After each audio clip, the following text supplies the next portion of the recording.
মনে রেখো, তোমার শত্রুর শত্রু তোমার বন্ধু, আর তোমার শত্রুর বন্ধু তোমার শত্রু। শত্রুরা শত্রুতা করতে কৌশলে ব্যর্থ হলে তারপর বন্ধুত্বের সুরাত ধরে। রাজ্যের পতন হয় দেশ হতে সুবিচার উঠে গেলে, কারণ সুবিচারে রাজ্য স্থায়ী হয়।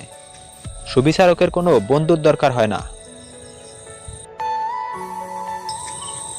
বড়দের সম্মান করো, ছোটরা তোমাকেও সম্মান করবে। হীন ব্যক্তিকে সম্মান করা এবং সম্মানীয় ব্যক্তিকে অপমান করা একই প্রকারের দোষ।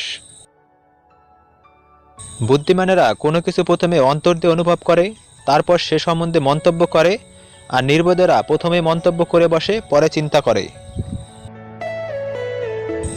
যা সত্য নয় তা কখনো মুখে এনো না, তাহলে তোমার সত্য কথাকেও লোকে অসত্য বলে মনে করবে।